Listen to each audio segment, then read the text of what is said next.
Good morning, everybody. Welcome to the OK Grognard Show. It is Friday, October 2nd, 2020, 10 a.m. Central in beautiful Lake Geneva, Wisconsin. It's Friday, so it's a Building Adventures Day, and it's kind of a special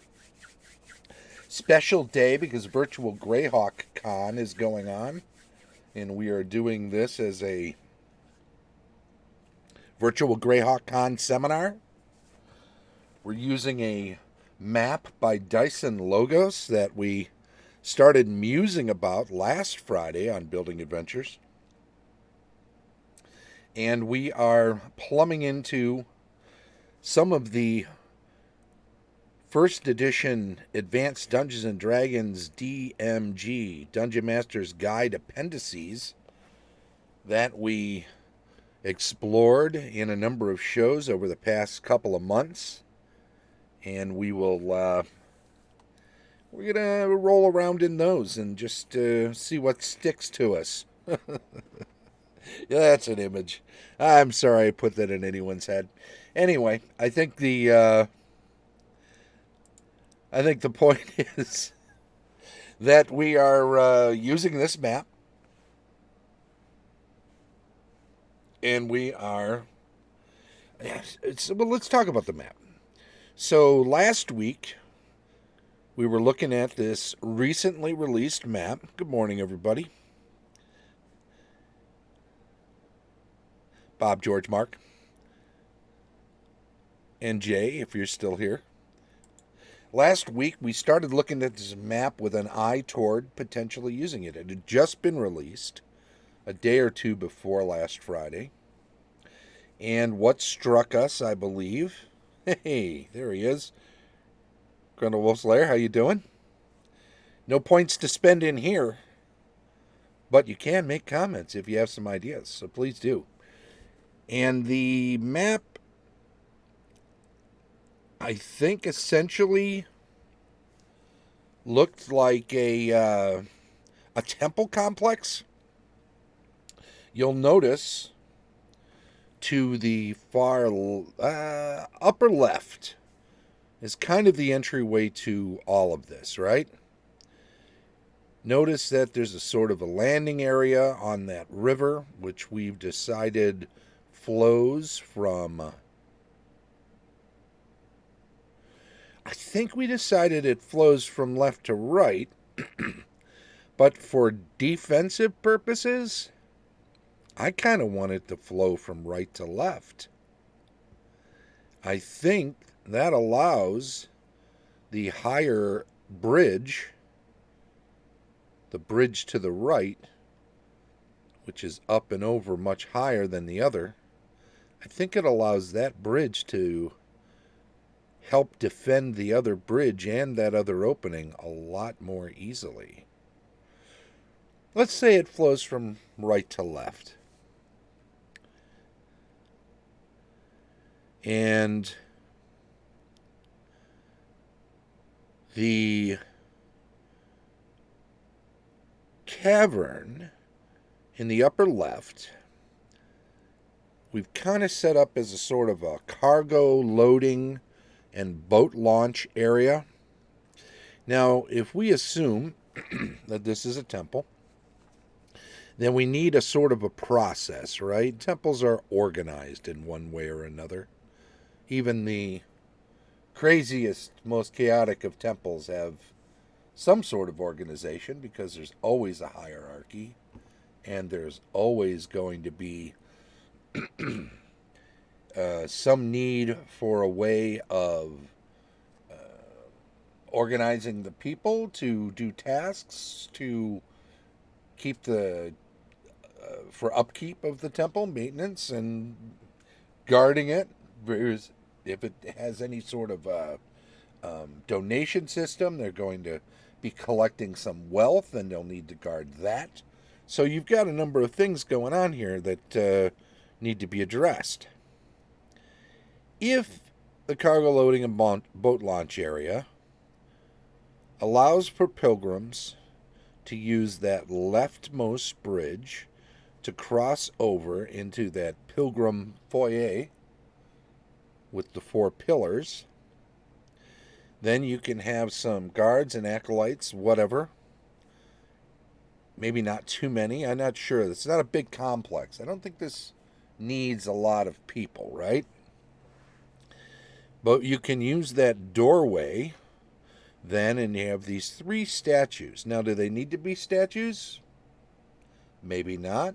Maybe they could be braziers or offering urns or something where a pilgrim needs to make a decision between the 3 and put an offering on 1, 2, or 3, or all of them. Perhaps they could be something on the order. Perhaps they each have different purposes. Perhaps one has to do with health, and one has to do with love, and one has to do with wealth, let's say. So depending on why you are going to visit, taking this pilgrimage to this temple, would influence whether you would go to 1, 2, or 3, or all of them, and make an offering. Now, this might be as far as most pilgrims go.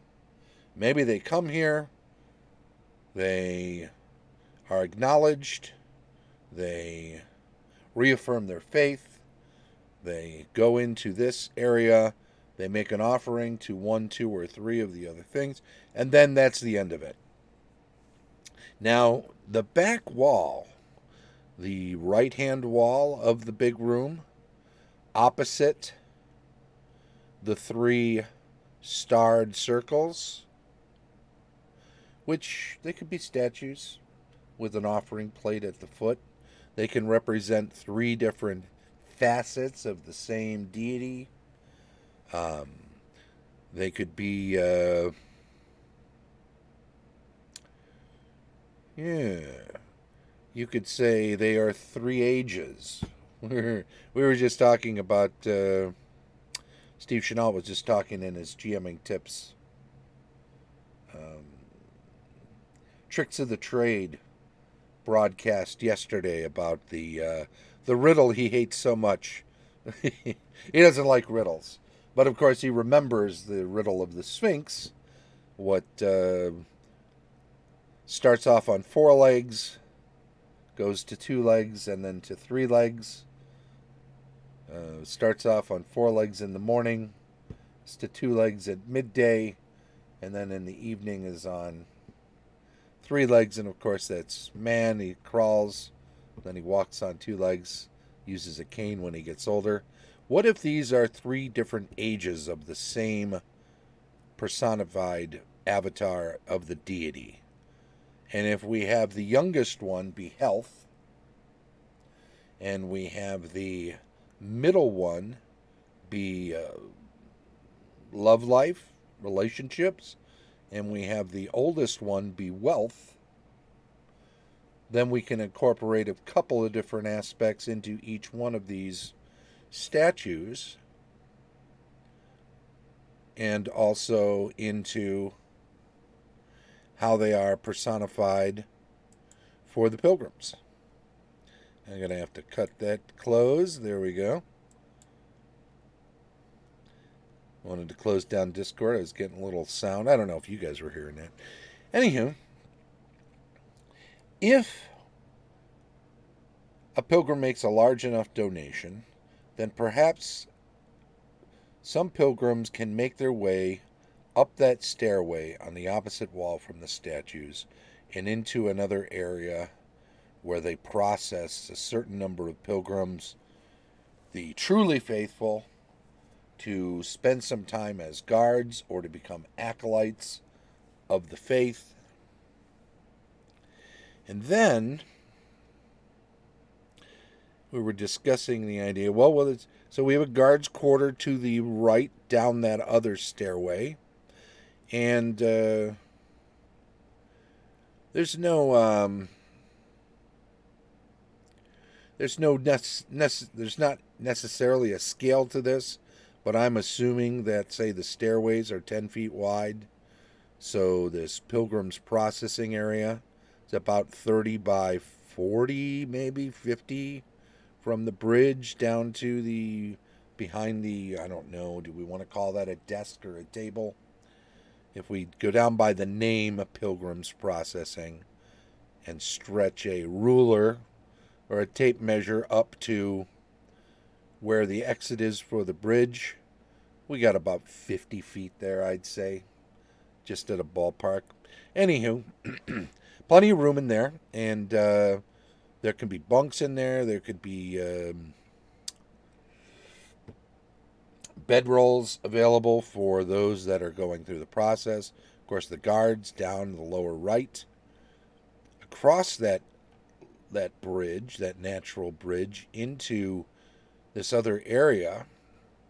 This area I call a gathering platform.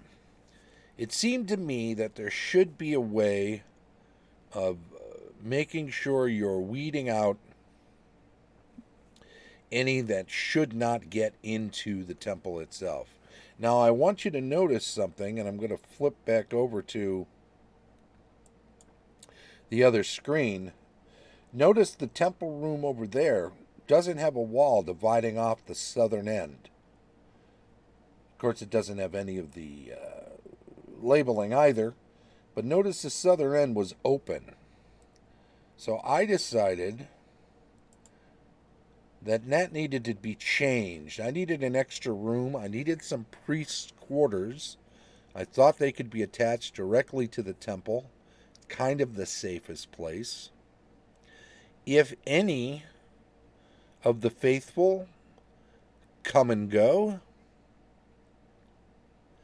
then they can use this barred ladder up and middle. See, there's a sort of a ladder rungs there. So they can get direct access to this back end of the temple without going through the full foyer and then the prayer statuary and the processing area. They can go straight up that way. Now that should be guarded, as should all of this area. So we can't have anybody just wandering in or attempting to get in, because obviously the treasury is going to be in the priest's quarters or in the temple itself. This is sort of a platform. Notice in the upper middle right, up underneath the R in gathering, there's a sort of a stairway there. So this right half of the platform area is higher. There's a couple of pillars there. Now we might have this as an area where there needs to be some sort of a ritual happening before anybody can go back into the temple proper. Seems fair enough. And priest quarters back there as well. So it's a fairly straightforward idea for a temple complex. How busy you want it to be will determine how many guards are in the guards' quarters and how many priests need to be available. It may well be that there's sort of a fighting priest and a sort of a ritual priest, a couple of different classes, such that the platform area becomes a place where bedrolls are laid out for priests that have some armor, weapons, fighting capability, whereas those back in the priest quarters are the elders who may not be as good at fighting, but they are higher level clerics, so that they have access to more dangerous spells, but don't commit themselves to hand-to-hand combat, lest you don't want anybody to be able to cut off the head of the snake by coming in here, right? So this was the initial thinking for how this whole map can be developed. It's just a little over a week old. Well, it's from 2015. If you notice in the lower right quadrant, DL15, that tells us that Dyson originally released this in 2015. What has more recently happened, just last week, was he released it under the commercial license whereby somebody can utilize this for a commercial product. They can put it into a PDF and sell the PDF, or they can release it as a PDF for free if they want, under a company name or under an author's name. Write it up and set it out there. It's available not just for personal use, but for distribution. And that's under the Creative Commons license, which he does, and he has hundreds of maps available in that way, aside from the hundreds and hundreds and hundreds of maps that he has made over the many years. I've been a Patreon supporter of Dyson for, I think we're just on 7 years now. So it's been quite a while, 6 or 7 years. And he's definitely a guy who continues to put out quality maps, quality artwork, month to month to month to month to month. Never regretted jumping on board his Patreon. And worth it for you too if you like. Anyway, under the Commercial Commons license, of course, you do also have the ability to make adjustments, as I did, by throwing that wall in between the temple and the priest quarters. If you'll notice, all I did was use a cropping tool to grab the wall to the south end of the priest quarters, copy it, drop it in there to create a wall. And then I grabbed that door with a copy and paste. Just that simple. From the hallway to the left there of the temple. Rotated it 90 degrees. And just split the wall. So nothing fancy. Not a lot of work. You could do this with any of his maps that you wish to make adjustments to. And those adjustments will come to you, generally speaking, they come to me while I'm beginning to decide how I'm going to use it. Here's the thing. Maybe we don't want to use it quite this way. Maybe this is the original intention of the complex, but this no longer exists as its original form. In other words, there were some caverns. Some people came in. They carved out these rooms and the stairs. Anywhere you have a straight line has to be considered something that was made by the hands of dwarves or man or somebody. And then when that happens, those get made to a purpose. So given that we've chosen purposes for these things, and they work, then we have to assume that whoever, or we will make the assumption, that whoever carved these rooms out for these purposes were the original inhabitants. Now maybe these caverns were inhabited prior to this and had to be cleared out by these folks that dug and made these rooms. But as far as the complex goes, after it was built, the original inhabitants then was this religion that created this sanctuary for pilgrims to come in, make the offerings, so on and so forth. But let's say we're now 200 years after this. They've long since died out. Maybe they were wiped out by disease. Some pilgrims came in and brought with them some sort of disease that wiped out everybody in the complex. And for years, nobody would go there. I'm sure there would have been some pilgrims early on who were still going there to visit. Maybe that hadn't heard, or maybe that heard and didn't believe that they were wiped out. Went in to go check it out and were subsequently also wiped out. Went in, perhaps caught the disease, brought it back to their community, and then it was shared, and of course the deaths in that community would have accentuated what had happened to this pilgrimage location. and just word would have spread, oh no, don't go there. There's a disease there. You'll bring it back to your own home, and you don't want to do that, so on and so forth. Now, it's sat, we're saying, for a couple of 100 years, a couple few generations at least, maybe 100 years. So now it's been off limits. Maybe it's largely forgotten. Maybe this is now a complex where it no longer has its original purpose. Maybe in that priest quarters, for instance, those priests that were in there died within, and there are bars on the inside of that door such that it hasn't been disturbed. Maybe some runes or wards or other things exist that were on the altar at the north end of that temple, maybe on the door that leads from the platform into the temple.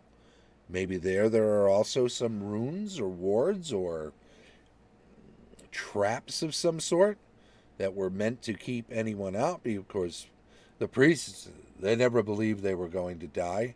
They knew they had to hole up for a while and hopefully cure themselves or find a way through this, but maybe their magics weren't powerful enough for that. Maybe they lost faith and weren't able to get the spells back that would have saved them. Perhaps they questioned their faith, and perhaps before they could atone, when we were talking about spell acquisition of clerics just yesterday on yesterday's show, some interesting things. You can learn first and second level cleric spells through study, but third, fourth, and fifth in first edition have to be granted by an avatar or an angel or a demon or some minion of the deity, some intermediary. I was calling them middle management yesterday. I think that's fairly accurate. So that's first, second, third, fourth, fifth, sixth, and seventh level cleric spells can only be gained by direct access, direct communication between the priest and the deity, and are bestowed by the deity upon only the most truly faithful. So, knowing that,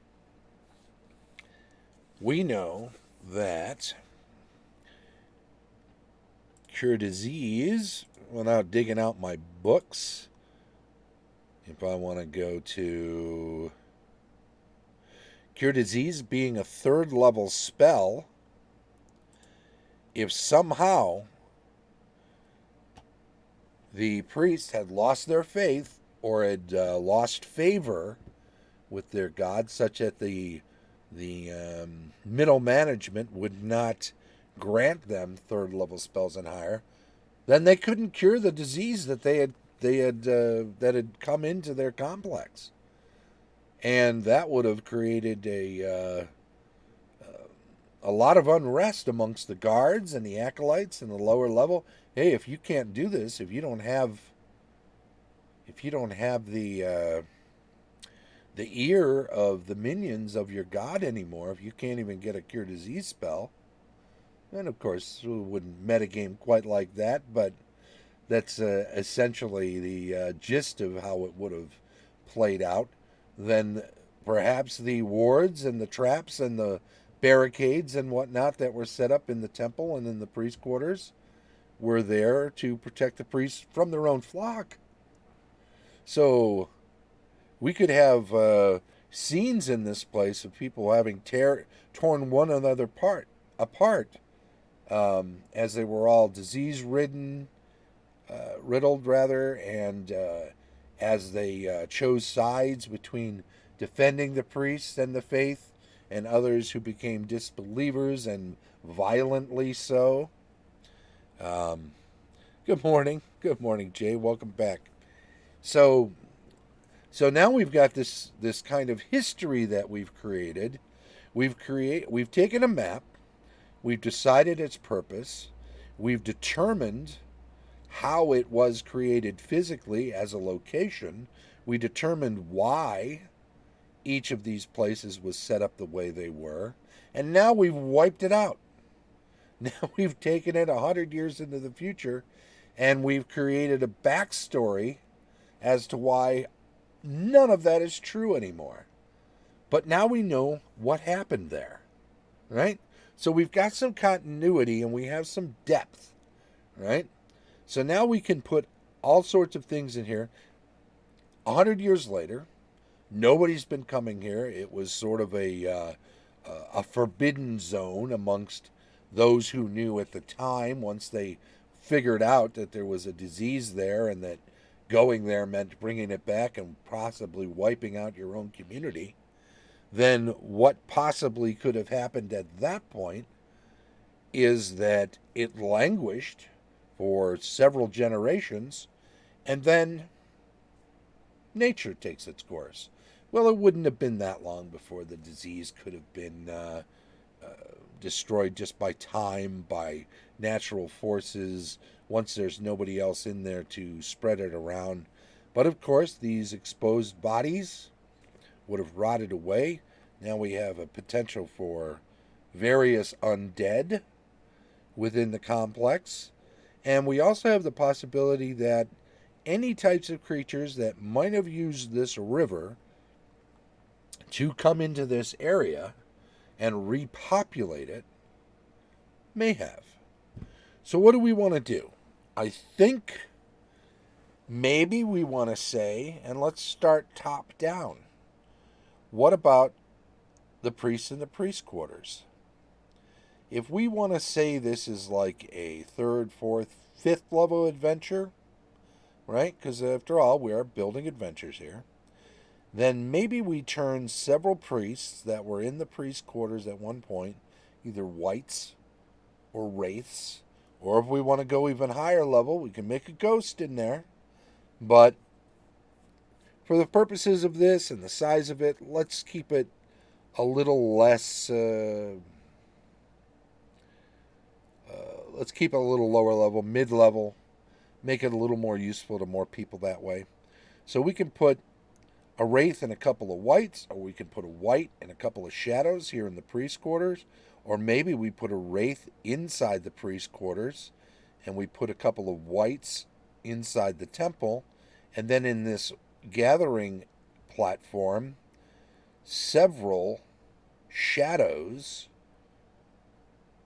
can stay within here, perhaps because their last orders as these guards, as these priestly guards of this area, were to defend this area, so they won't leave. So now they're trapped there until they're destroyed as shadows and can then go somewhere else. Now, what about down here? What about the cargo boat launch? Well, that area is low down to the river, which makes it easily accessible for any kind of creature that can come in along the river and just climb up in there. There is a higher, right? The river coming right up against this opening here means something could come right in, or this could be a little bit higher. Depends how you want to read that. You could make a slope on the curved passage in the upper left that comes to and from the bridge to the boat launch cargo loading area. And we could put something like a big crocodile or alligator in there.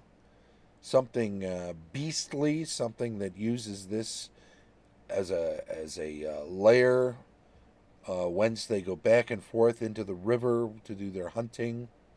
And that also keeps the riffraff out, right?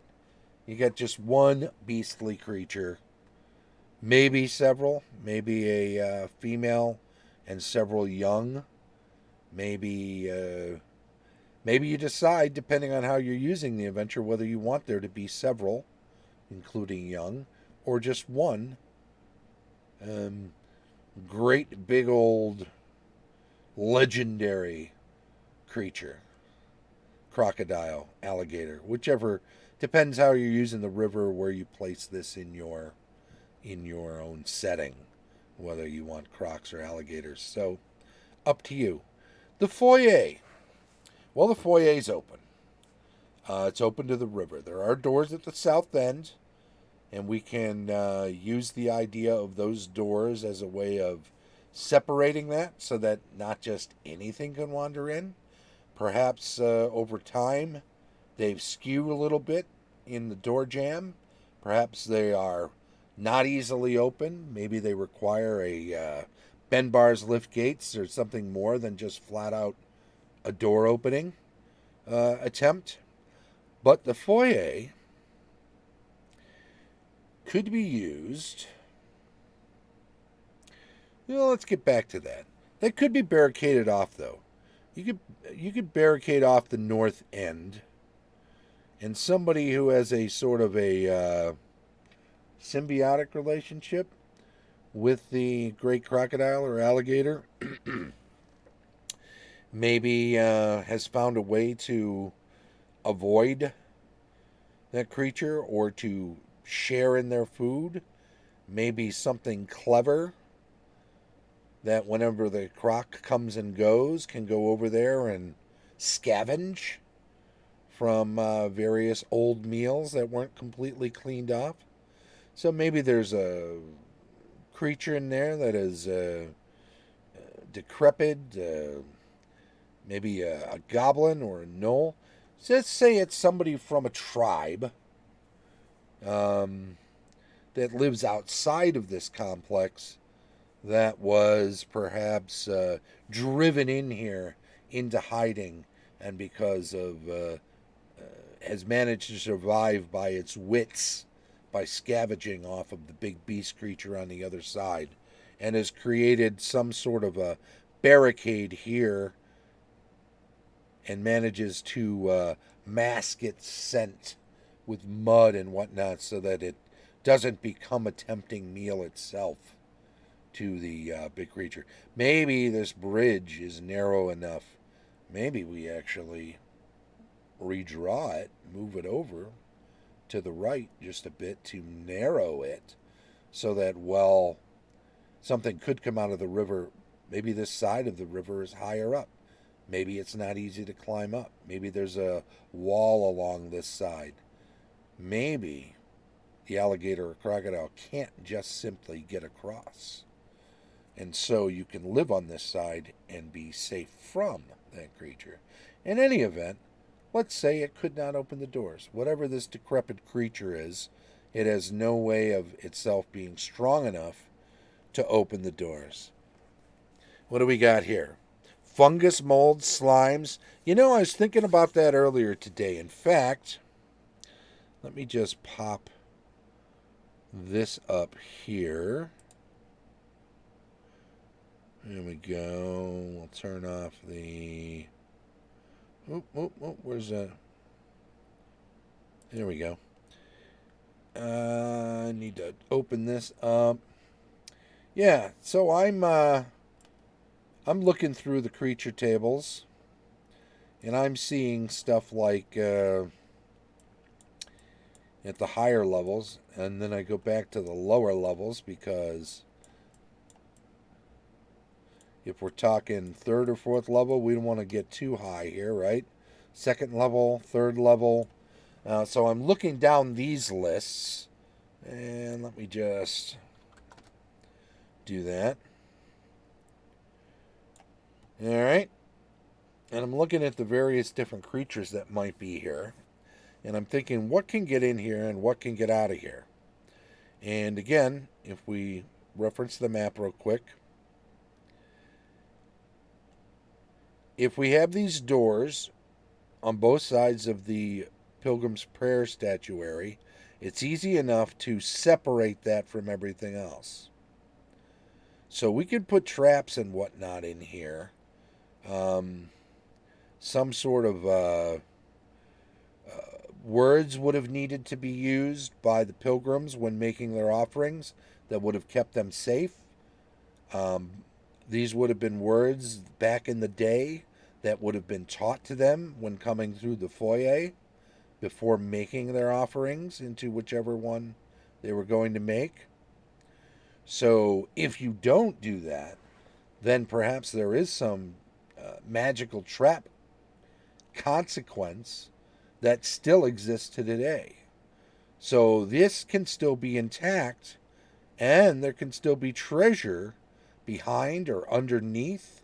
There can be perhaps at the base of the statues, there's a sort of a funnel or an offering that in which there was fire or some sort of fake flame that you would drop the coins in, but they would fall to the bottom of the brazier and go down a tube, and then maybe there's a box that can be emptied from the back of the statue, some secret compartment that only the priest knew about, and they would come around and empty it like a vending machine, right? So, so we can put some treasure in those locations, and have that sealed off. However, this upper bridge, I think the ladder rungs keeps the big crocodile or alligator or whatever we put down here from coming up to the platform area. However, there is a landing area along the river below the southern side of the right-hand bridge, which could allow people into the pilgrims processing area and indeed down the open staircase into the guards' quarters. So what do we put in here? We could put more undead. We could put a combination of something. What about giant centipedes and skeletons? Literally, skeletons and giant centipedes could be in the same location and not cause harm to one another. The skeletons not having any flesh or life would not attract the bites or ire of the giant centipedes. And even if they did occasionally bite a bone on a skeleton, it would do nothing, virtually nothing. The skeletons too may not be guarding against something like giant centipedes. Giant centipedes don't have to be something you can mount up and ride with a saddle, right? We're not talking giant centipedes. We're talking about something that's about the length of a foot or so. So maybe something that big is ignored by a skeleton. The skeletons will be guarding against people, humans or demi-humans or something that might attack the temple, or because we're assuming these skeletons are guards that have long since died, but their last orders have carried over to their skeletonness, and they are now guarding this area along with giant centipedes. So this is an interesting little fight, right? Encounter area. We can put some treasures down in the guard room. We can have both rooms part of a running battle. So a couple of different levels. We don't have to have all of them. We can have some in the upper level and more in the bottom that, if alerted by combat in the upper level, then come and reinforce it, making it a two-tiered and also two-phase combat. The combination of both the skeletons and the giant centipedes also create a level of danger that skeletons normally good creature to go up against first level. Centipedes, well, we got some poison there, right? So these can be a lot tougher. And we don't need a lot of them.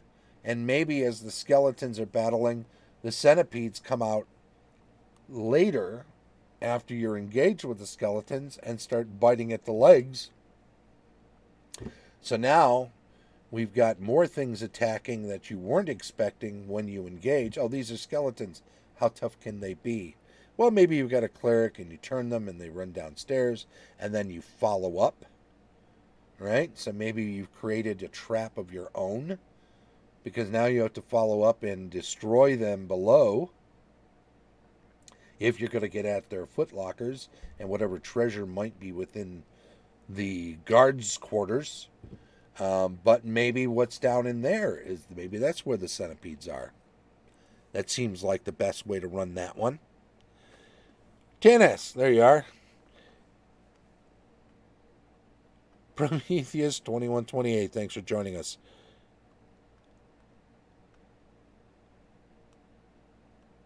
I am Gitano. Oh, you're not. You're using Jay's ID, or you're signed in as Jay? Is what's up with that? Are you handling his account to help him run the thing while he takes a break or runs a game? Anywho, let's see, where are we at? No, we're about 40 minutes in. Yep, 10:40. Okay. Tell you what, we like to leave a little time in between, so we will take one last look at some of this stuff and decide. Well, let's decide something else. So now we've got the platform area, we've got the undead over there, we've got some lesser undead, and then with the centipedes down in the guards' quarters, that can then be brought in after you go down to chase them and get at whatever treasures down there. We're going to do traps in the pilgrim's prayer statuary, the foyer, decrepit hermit who may know the history of the site. Maybe it's possible that this is a survivor who is now ancient, but still lives here in hopes that one day the temple will be renewed. Maybe it is only one generation later, and that way we can have a decrepit human who is now elderly but was here as a 18-year-old guard back in the day and managed to live because of whatever, survived the disease, the only survivor, the one who knows what happened and knows the whole history. Because you know what? And let's talk about that for a second. Building adventures is a lot of fun, and creating these layers that have evolved over time for this location is very interesting, and it's great to have this backstory. But if you're the only one who knows his backstory, it's not as fun as it is if the players can discover it. If there's some means by which the players can find all of this information out and then soak it all in and then realize there's a depth to all of this. This is how immersion happens in building adventures, right? By creating all of these things, but making them available. Oh, jeez. Okay, thank you, Grendel Wolfslayer. Grendel Wolf's Lair for the explanation there. So that was Jay. Use them as window dressing to make the navigation interesting. Oh, the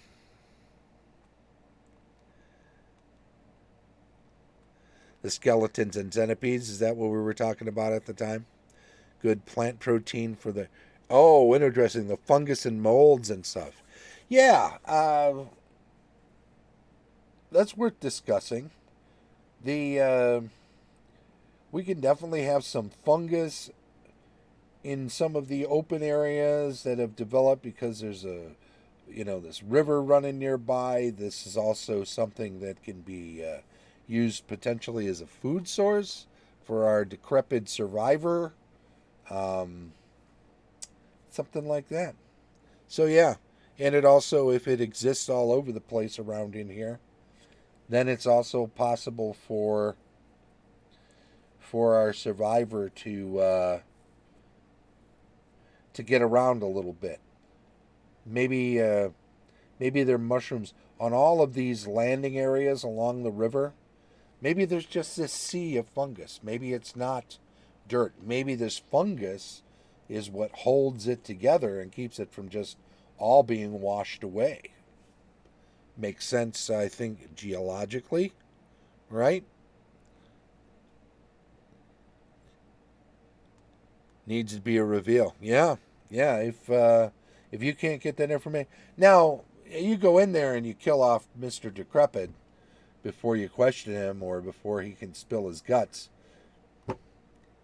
Well, then you only find out from the journals of the priests. So later on, now I think if you do that reveal, it's good to know what's going on. He can tell you about what's behind the big double doors as far as the offerings, the three offering areas. He wouldn't necessarily. He might be able to warn you that they are guarded by the deity. Not being a high up in this thing, he won't know that these are magical traps that the higher level priests had put on these statues. But he also might be able to say, hey, people used to go in there all the time and dump coins into these three places. He could be the incentive for you opening those doors and trying to figure out what's going on in there. But of course, the traps are there too. So we got that going on. Anywho, we are at a point now where we have to say that we should wrap it up so we can leave 10 minutes in between, right? So we'll leave that on. We'll take that down. Take that down. Right on. There you go. The book of choice for all of us cool kids. Anywho, so much to do there. Tomorrow, let's discuss this.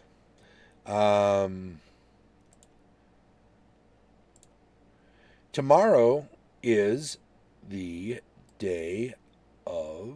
Oops, I can take that off then. There we go. Tomorrow is normally GM Reviews Day. What I'm going to do is look at a movie I watched this week as I was getting mentally prepared for the adventure I'm running tomorrow. I was watching Jack the Giant Slayer, a 2013 fantasy adventure film, which I think is one of the better films that depicts giants, better modern film in the last couple of decades that shows off giants. So we're going to look at that from a GM perspective, give it a GM's review treatment tomorrow. Rules retrospective on Sunday. This tomorrow and Sunday will both be part of this Greyhawk, virtual Greyhawk Con as seminars. So the rules retrospective on Sunday, I'm going to look at first edition Advanced Dungeons and Dragon rules on size. We'll examine that from a number of different angles. We'll look at different ways it gets utilized in first edition and where it matters. Monday, we're back to the regular shows, weekly news and announcements, cartography and world building on Tuesday. We've got campaign discussion, mostly about Grimwald, on Wednesday, GMing tips on Thursday, and then next Friday, back around to building adventures. I also want to say thank you to everybody who's joined us here in the chat today. If you're here, follow the channel by all means, please do, and chime in on the stream chat because we keep a list here of people that are followers that have chimed in on the stream chat so that we can do a weekly giveaway. And we'll be giving away this week a badge to Virtual Gamehole Con, the first full weekend of November. If you like virtual cons, well, that's going to be right up your alley. We've given away, I think, like 16 of them so far. So we'll be giving away our 17th.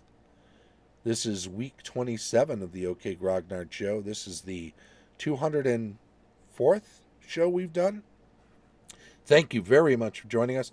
If you're catching up with this on YouTube later, please do subscribe, give us a thumbs up, maybe make a comment if you got some constructive criticism. We always appreciate that.